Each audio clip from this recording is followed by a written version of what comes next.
Every dawn for 87 days, the German shepherd sat in the snow, silent, still, watching, never begging, never barking, just waiting.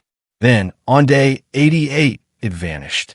No tracks, no trace, only silence. And that's when the veteran knew something was very wrong. Deep in the northern mountains, where winter stretched like a frozen breath and the nearest neighbor was miles away, Ethan Cole lived alone in a cabin worn smooth by wind and time. A Vietnam veteran with eyes that held decades of unspoken grief and hands that still clenched at the sound of distant thunder, he'd traded crowded streets for solitude long ago. Every morning at precisely 6:03 a.m., he stepped onto the creaking porch with a chipped mug of black coffee, steam curling into the frigid air. And every morning, without fail, the dog was there, 50 yards across the untouched snowfield, sitting perfectly upright, ears alert, gaze locked on Ethan as if he were the only fixed point in a world adrift. It never moved closer, never whined, never even shifted unless the wind changed direction. But its posture spoke volumes, disciplined, controlled, burdened. Around its neck, faint but unmistakable beneath matted fur, was the ghost of a collar long since torn away. Ethan tried leaving food at the tree line once. The dog didn't touch it. It only watched him return inside, then melted into the pines as the sun climbed higher. Day after day, this silent ritual repeated, a bond built not on words or gestures, but on presence, patience, and an unspoken understanding that neither was truly alone anymore. Ethan hadn't always been this quiet man wrapped in solitude. Once, he'd walked through war with a shadow at his side. Ranger, a Belgian Malinois with eyes like amber fire and a loyalty that defied reason. Ranger wasn't just a K9 partner. He was Ethan's lifeline. He'd sniffed out hidden tripwires, pulled Ethan from collapsed trenches, and stood guard during nights so dark they felt endless. On their final mission, an IED detonated beneath their convoy.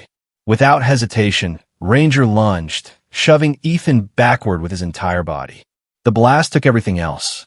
Ethan cradled him in the smoke-choked silence, whispering desperate pleas in a fur soaked with blood. Ranger never made a home. Ethan buried him overseas and carried the guilt back like a stone lodged in his chest.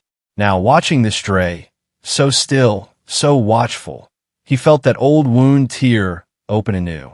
The way it held its head high, the controlled rhythm of its breath, the way it scanned the tree line before settling. It wasn't just trained. It was military and abandoned. Like Ranger. Like him. Slowly, without either of them speaking a word, they'd become each other's silent witnesses. Two souls marked by service, scarred by loss, finding solace in shared silence. Ethan began to look forward to those mornings. Not for the coffee, but for the quiet companionship of a creature who understood what it meant to carry duty beyond the battlefield. He noticed the slight limp, the worn pads on its paws, the way it flinched at sudden noises, signs of trauma etched into its very being. This dog hadn't just been left behind. It had been discarded. And yet, it showed up every day as if reporting for duty one last time.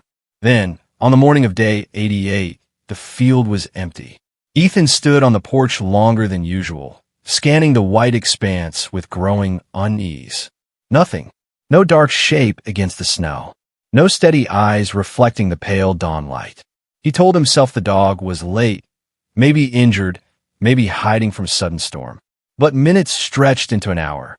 The sun rose higher, casting long shadows across the valley. Yet the snow remained pristine, untouched.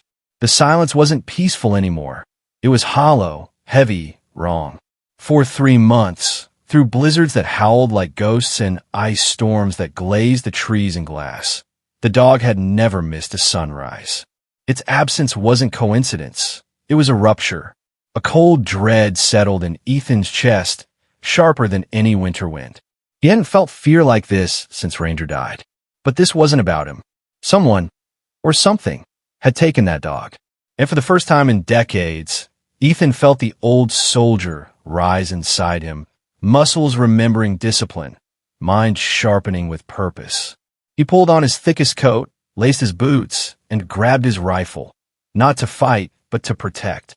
He stepped off the porch and into the snow, determined to bring his friend home. The trail was faint, almost erased by fresh powder, but Ethan knew how to read what others missed. Years of tracking in jungles and deserts had left their mark.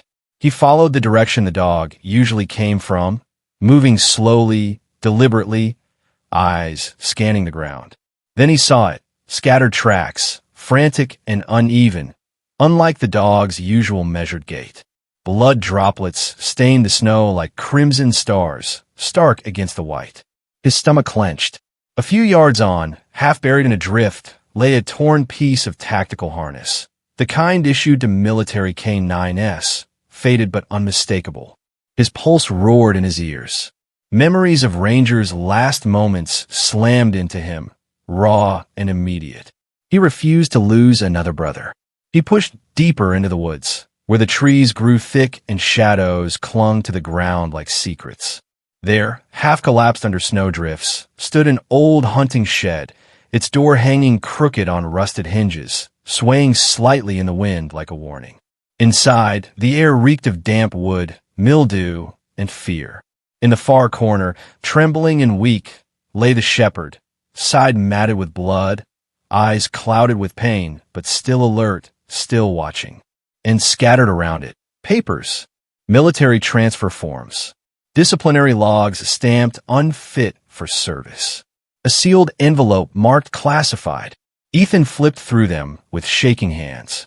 The truth unfolded like a nightmare. The dog had witnessed illegal arms smuggling on base. When it refused to obey corrupt handlers during a cover-up, they branded it unstable, filed it as missing, and left it to die in the wilderness. They thought no one would care about a retired canine. They were wrong. Ethan wrapped the dog in his coat and carried it back through the snow, each step fueled by a fire he thought long extinguished. At the cabin, he cleaned its wounds with steady hands, fed it broth warmed over the stove, and kept vigil through the night, whispering reassurances like prayers. By dawn, he'd made calls to old comrades, to a colonel he trusted from his unit. Within days, federal investigators arrived. The evidence was irrefutable. The handlers were arrested. The corruption ring unraveled. The dog was exonerated, honored with a formal commendation, and granted full retirement with medical benefits and lifetime care. When it was all over, a young officer approached Ethan with a small folder. "Sir, the dog is being permanently retired. He needs a guardian, someone who understands what he's been through." Ethan looked at the dog, now resting by the hearth, breathing easy, finally safe, and smiled. He already has one. He knelt beside it, placed a hand on its neck, and whispered, "Your new name is Valor." Weeks later, at sunrise, Ethan stepped onto the porch expecting the familiar distance between them. Instead, Valor was already there, sitting proudly on the wooden planks, no longer watching from afar, no longer afraid. This time, Ethan sat down beside him, shoulder to shoulder, two survivors facing the dawn together. The silence between them wasn't empty anymore. It was full of peace. If this story moved you, hit like, subscribe, and share it with someone who believes in second chances. And tell me in the comments, what should we name our next rescue hero? I read every single one, because sometimes the ones who've seen the darkest corners of the world are the ones who teach us how to come back into the light. And in the quiet spaces between heartbeats, in the stillness of a snowy morning, healing begins. Not with grand gestures, but with showing up day after day until someone finally feels safe enough to come home. Valor didn't just find Ethan. He reminded him that even broken things can be remade. That loyalty doesn't vanish with a discharge paper. That some bonds aren't forged in training yards, but in silence, in snow, in shared sorrow turned to strength. And maybe, just maybe, the bravest thing a soul can do is wait for someone to see them and choose to stay.